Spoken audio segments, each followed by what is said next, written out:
To Gary's Glorious Golden Nuggets. This is episode 0026.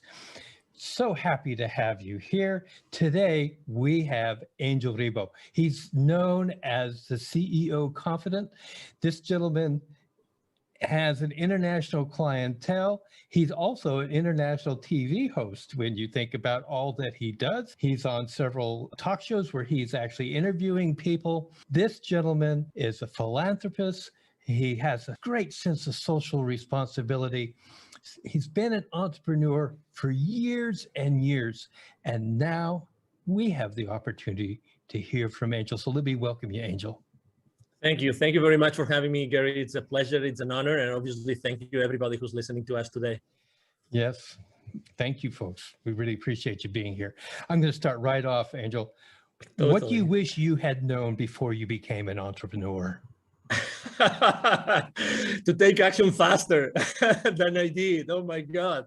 You know, I was so confused. It's a great question. I still remember, I will never remember, obviously. I will never forget, the first day as an entrepreneur, right? I mean, I was extremely blessed. I had a great jobs, and my company was kind enough even to put the severance package in place. And I had this outplacement company helping me in case I wanted to have another job. They already knew I wanted to become an entrepreneur.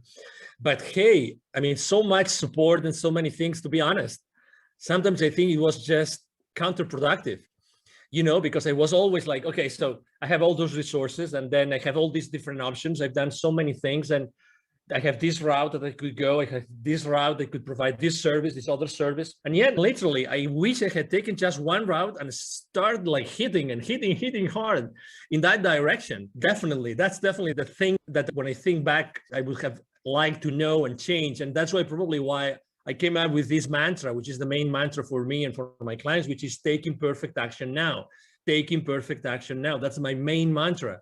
It's like, regardless of the path that you take, it's by taking it that you learn, you make mistakes, and you course correct, and you course correct, and you make mistakes and you course correct. Keep going, keep going, keep going.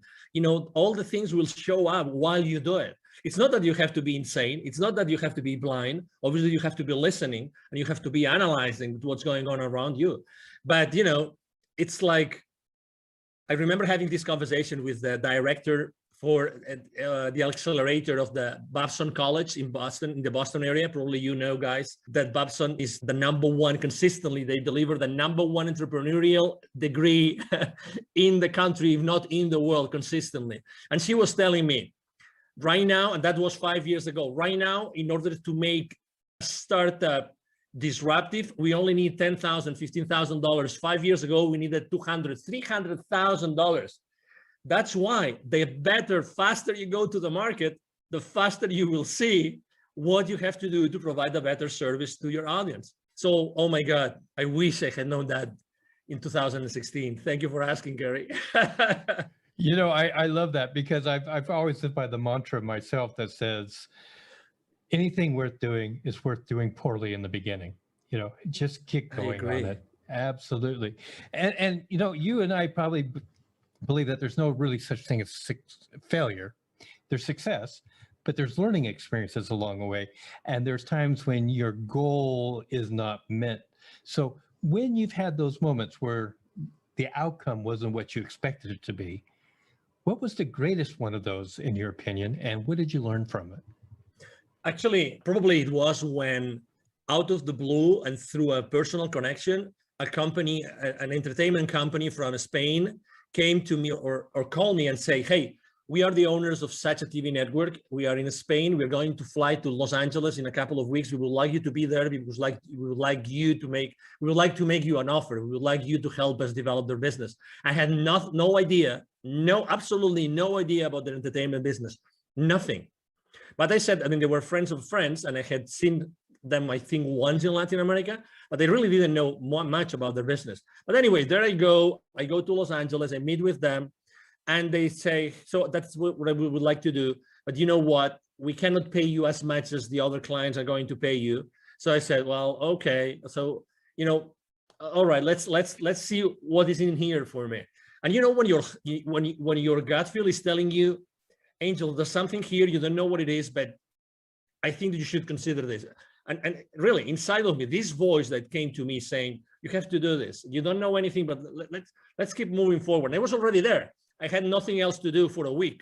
So I said, okay, I'll surrender to the unknown. Let me put it this way, Gary. And and then they go, well, Angel, you know what? Part of your responsibility, if you take this, if you accept our offer, it's going to be that you're going to be sitting on this chair just for a test, and you start interviewing people. I said, what? Yeah, you start interviewing people, and you know, but I don't know anything about these people, nothing. But don't worry, you know, we are here in this, you know, conference, and there's thousands of people. We'll bring you only like, I don't know, maybe 30, 40, 50 in the next 5, 6 days.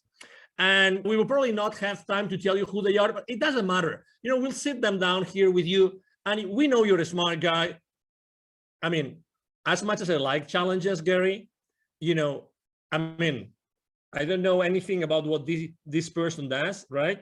And I have no idea of the subject matter. I mean, I have, you know, like really in an uncomfortable place, but let's say, why not? Why not? Why not? Okay, so I started interviewing the first person ever. I will never forget the name of this guy. Very famous guy in the US. His name is Stephen Halpern. He was the first guy developing spiritual music in the country. Everybody knows this guy, right? He was kind enough to be extremely gentle with me. So, but you know what? I started like asking him questions, and I was just so concentrated, so focused on him, that I started asking one question after another. And the only thing I knew is that I didn't want to deceive the audience. So I tried just to make sure that what would the audience ask if they were me? What would they want to know? And you know, we came and going. And at the end of the conversation, Stephen, he might even remember this. This is funny. I am speaking about him today. He said, wow, you did a great interview. Thank you so much. I said, what? Oh, okay, thank you.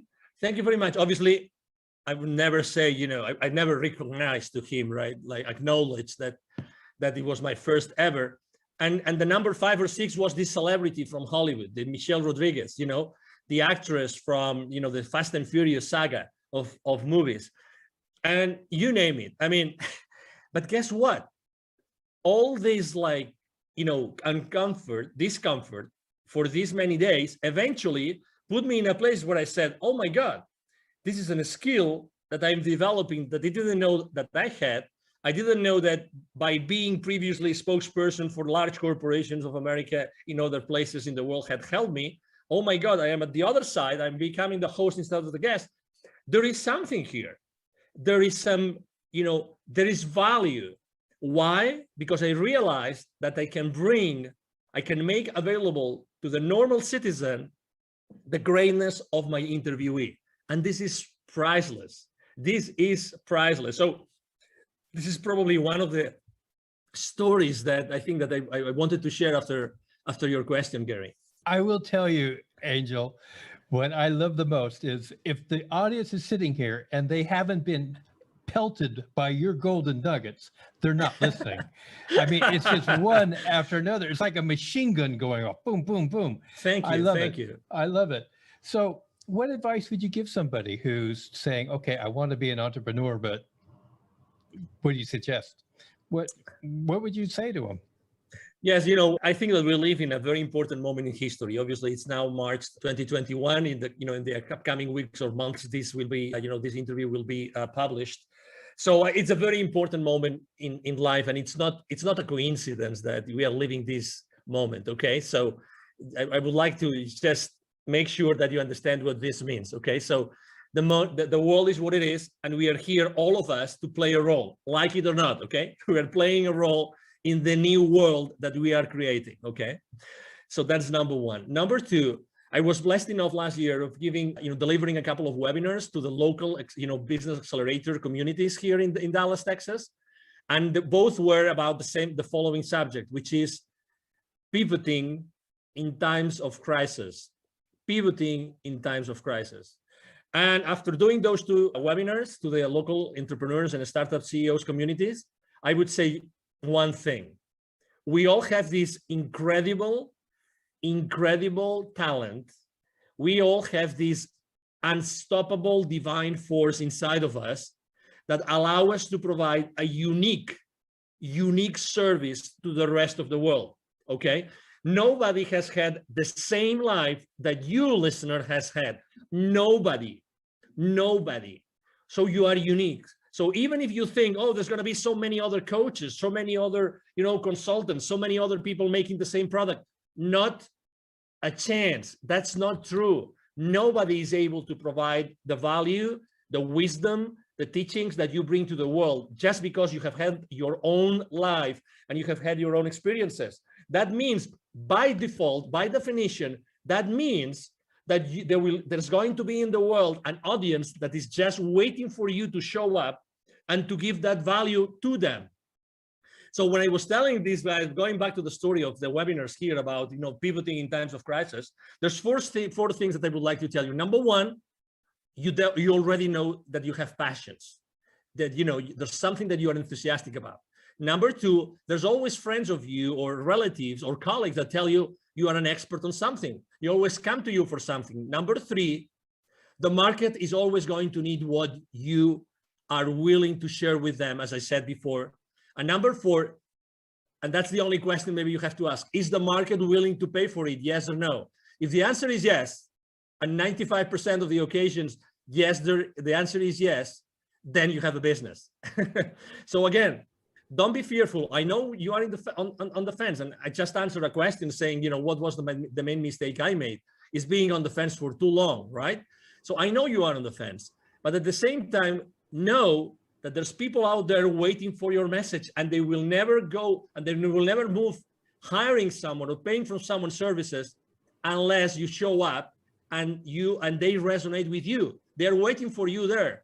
That's why I think, sometimes people, I remember when I was training salespeople, I've trained literally hundreds of salespeople, and I remember training them. And in the first training session, most of the people would tell me, hey, sir, hey, Angel, but what happens if I run out of leads? If I run out of leads, how am I going to make my quota? I would always tell them the same thing, always, to all of them. Okay, so whenever you run out of leads, please come to me, and I will give you another list of 1,000 additional leads that you can call onto. What I'm trying to say is that we have those limiting beliefs that we think that we are limited, we are in a box, and we are competing against the rest of the world, when everybody knows already that the wealth is in the follow-up, that nobody follows up. So there's always wealth for everybody. There's always, services that you can provide and people that will pay for you. It's collaboration that we have not been taught. That's why we are being taught all the time about competition, but the reality is that there's wealth for everybody. And if we learn to collaborate as opposed to compete, you will feel much more comfortable, and we will all make a nice living. All of us, no exception. I fully agree. And I thank you so much. Again, I hope you guys got another dump truck to fill up, because this guy is just going to give you golden nugget after golden nugget. So let's just talk about resources. Now, resources can be people, books, relations, etc. Can you just name three that have really influenced you in your entrepreneurial pursuits?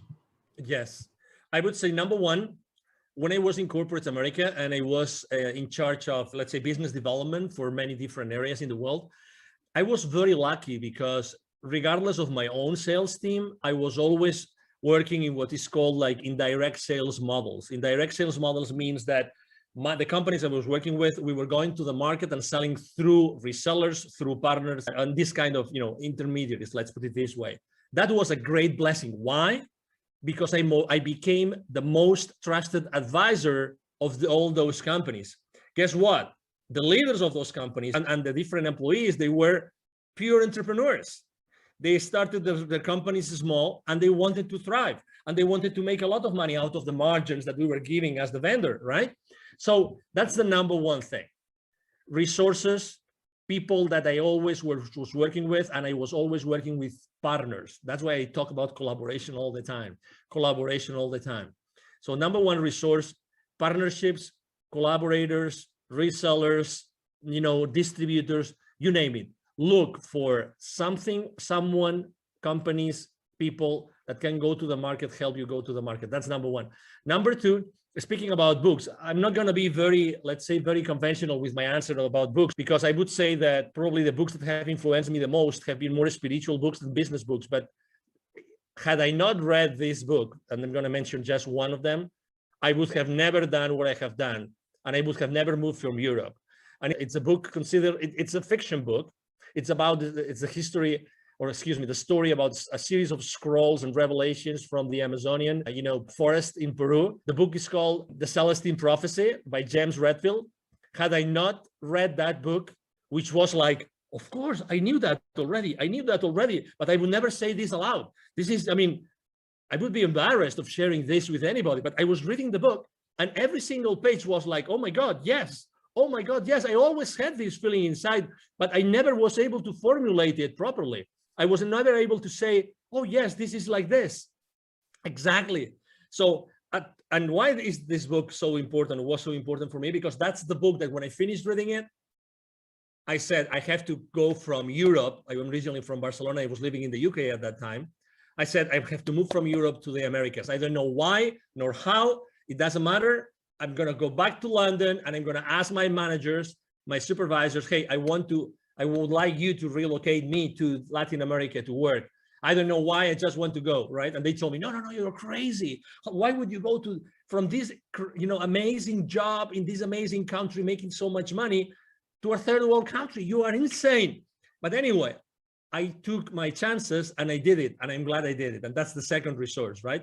And the third resource, it was going to an event. And I go to a lot of events, but this event really changed me. And although I burned my feet and that event, and now I'm giving you a clue that what event I went, and and nobody burns their feet, only the ones who are not engaged. And I was one of them. Okay, I don't mind saying it and sharing it with the world. I went to a Tony Robbins event and I burned my BLOODY feet. Okay. So, but guess what? I think that was part of the experience, and obviously it was meant to happen, right? I remember there was so many, you're talking about nuggets. Tony Robbins, obviously, he's, as you know, he's been the coach for the most influential people in the planet. Okay. So what he knows, probably only a handful of people know in the planet. Okay.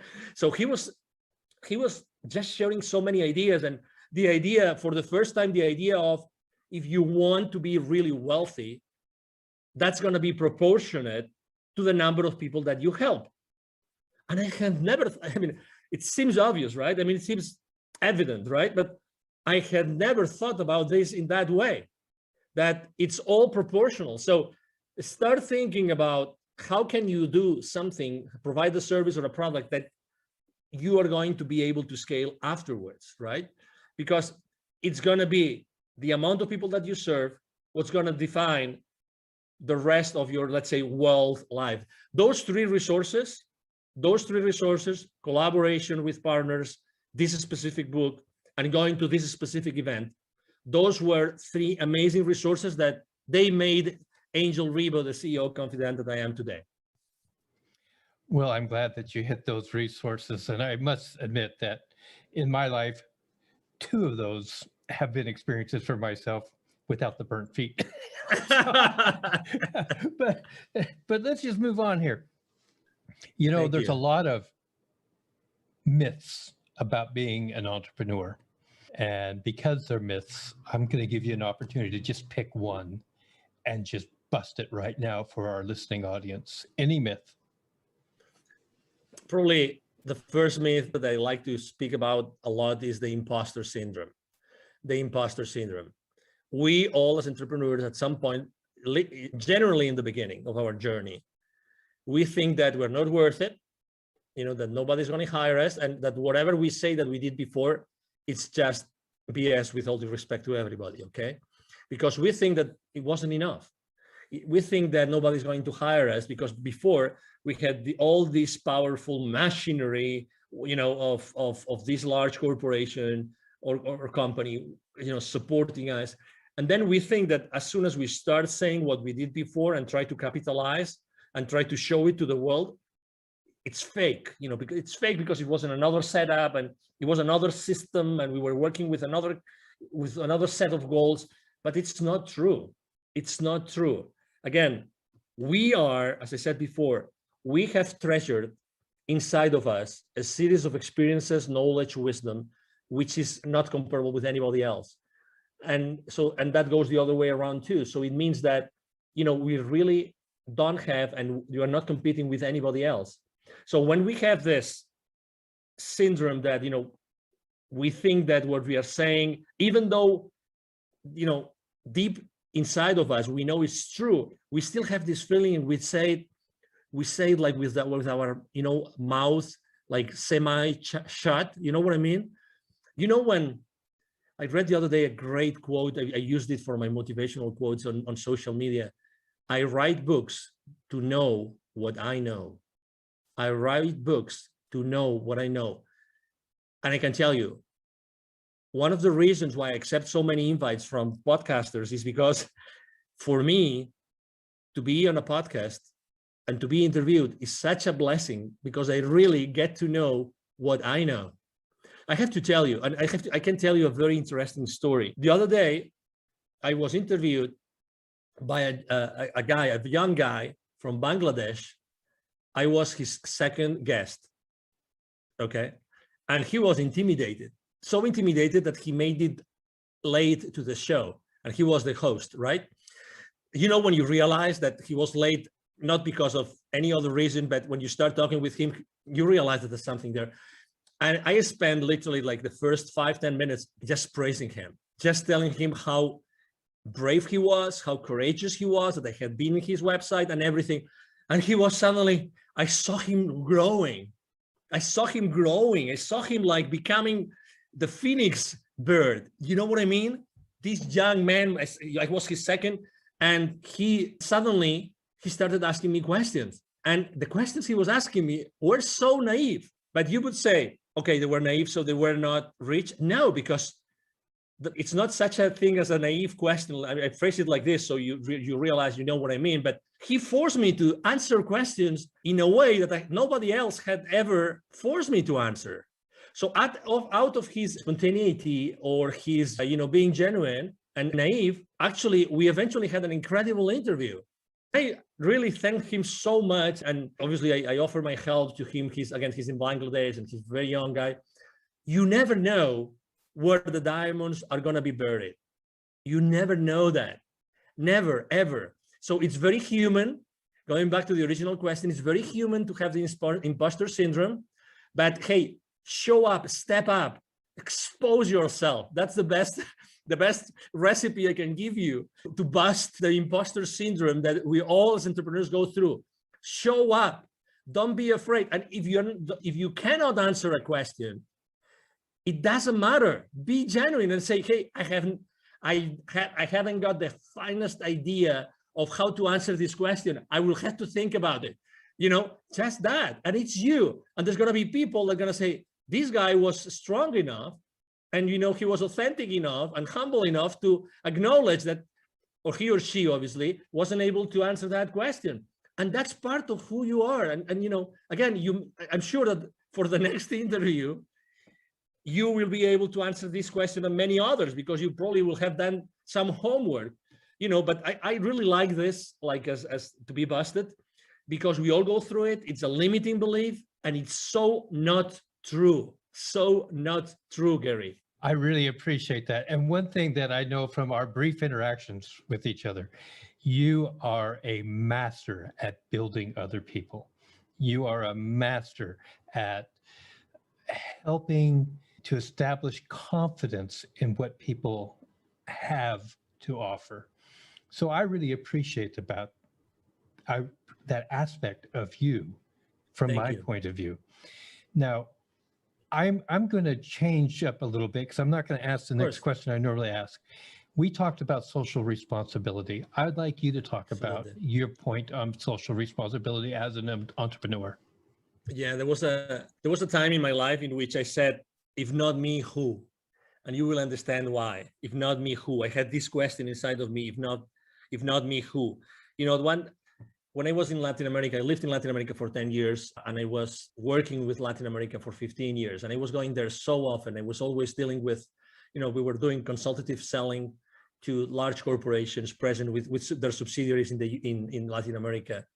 And every time I was going to see their plants, the manufacturing plants, they would typically be in the outskirts of big cities, suburbs, rural areas sometimes. Every time I would go to those places to meet with the CEO levels, to close some deals, every single time outside those plants, there would be a lot of poverty, because that's where poor people live. They live in the outskirts of the cities. And every time I would go to those places with my rental car, they would ask me, hey, senor, would you like to buy some gum from me, some candy, a bottle of water? Can we keep your car safe while you are inside? So I was always interacting with kids, always was interacting with kids. And it reached some point before leaving, and actually that was one of the reasons why I left corporate America, in which one day I had this incredible experience in which I saw very clearly that I had this connection, this continuous, possibility to talk to the top guys in the continent, and at the same time being able to see so much poverty. And I saw very clearly, if I'm not the one connecting those two dots, who's going to do it? Who is more? Who can show more, like the experience reaching out to the top and being able to deliver to the bottom through my entrepreneurial career? And I can teach entrepreneurship to these kids in need in Latin America. That was the aha moment. That was, and again, it came very, it was an impactful moment in my life, but I was, one of the saddest things in life is that we become, how is that, too familiar with the misery. We become too familiar with problems that we don't pay attention to. And the more they show up, the more insensitive we become. We become insensitive to people that are really in depth, in deep problems. And let me tell you an example. Just in Latin America, there's 170 million kids in 2012, according to UNICEF. 81 million kids live in poverty in Latin America. 81 millions. Okay, so the population of the US is 350 million roughly. 81 million kids in Latin America live in conditions of poverty. 22 million don't have drinking water at home. 22 million. And that was from 2012. I can't imagine now, after everything that's going on in the world, I can't imagine. So that's why in 2015, after I had this experience, we gathered a team. I'm the co-founder of Wisdom for Kids. And what we do is we help underprivileged kids in Latin America become entrepreneurs using the local resources. And you see, it's like, Gary, it's like for my entire life, I was preparing for this. Isn't it crazy? It's like I had learned all this entrepreneurial stuff and connecting to all these people and knowing how to reach out to them, blah, blah, blah. All this, like, there was a plan behind it. Someone had been working on that plan for me to be able eventually to do that. That's why I was asking myself, as I said in the beginning, if not me, who? Who's going to do this if it's not me? Who is more, prepared to do this? And I felt immediately, the responsibility in a good way, because going to Latin America and teaching kids entrepreneurship is just a blast. It's a big blessing, as you can imagine, Gary. I just am so overwhelmed with the things you've just talked about. Thank you. This is why I love doing what I do when I get to talk to people like this. How can people contact you? Thank you. So I'm very active on social media. I'm blessed with having a great team that helped me do that. Otherwise, I wouldn't be able to do it. I thank my team every single day. I am the most active network I am on social media outlet is LinkedIn, the professional network. You can message me there and you will see me there. Angel Ribo, Ribo spelled like R-I-B-O for the ones that don't see the video of this interview. My brand is the CEO Confidant. And I'm going to give you also my direct email address. Either my team or myself, we answer all the emails we receive every single day. It's very easy. The email address is extremely easy. Angel, as in heaven, A-N-G-E-L, @angelribo.com. My last name is Ribo, R-I-B as in boy, O. So my email address again is angel@angelribo.com. You can reach me there, and it will be a pleasure for me to interact with you and engage in a conversation. Ladies and gentlemen, we'll have all that information in the show notes. So if you're driving, continue driving. Don't try to pull over to the side of the road and try to write it all down now. So yeah, just go ahead. Now, Angel, I always give every guest 2 uninterrupted minutes. to right. say whatever's on their heart, whatever they want to say at this moment. So your 2 minutes start now. I believe that the last 12 months have been really probably the most challenging, months in our lives, right? Maybe the people that were when they were young, they were maybe in a war, maybe that those were the most challenging for them. But regardless, I think that those 12 months have taught us something which is extremely important for all of us, which is connection. Connection. I've been consistently posting for the last 12 months about building bridges. Why? Because I've seen in so many outlets, in so many instances, face-to-face or online, people disconnecting, unconnecting. We've never needed, as humanity, more connection than today. Never. You can, and you have the possibility of connecting people every single day with your wisdom, with who you are. Try to reconnect, try to rebuild the bridges. If you burned any bridge for the last 12 months, you have this divine force, which is, inside of you and nobody can take away from you. Use that force inside of you to rebuild those bridges. Really you can make a difference just with who you are today and with what you do every single day. Try to do that purposely. Try to have an intention every single time, every single morning that you wake up, when you wake up, and when you go out, and when you start talking with someone over Zoom. Try to build a connection. Try to create a connection. Make it an intention, because we all need it. This is happening really because of something. There's some reason behind, all the fear and all the challenges. And the reason why this is happening is that because we have to become more aware of what we really can do as humans. I see this every single day. Thank you, Gary, very much for allowing me to be here. You are right. When I work with someone, I really make sure that they understand their own potential. That's my main goal with everybody I work with. To make them understand their absolutely incredible potential. And, it's been a pleasure to be here with you today. And thank you for allowing me to maybe share some nuggets with you. And obviously, I feel so honored to be here, and anything I can do for you and for your audience, it will be a pleasure to do it, Gary. Thank you so much, Angel. God, I love you, man. You're great. Thank you. Likewise. Ladies and gentlemen, that is going to conclude this episode of Gary's Glorious Golden Nuggets. If you've enjoyed the show and you haven't subscribed yet, please do subscribe. If you would like to share this with somebody, please do. Help our audience to grow. Angel, you are a gold mine. Thank you so much.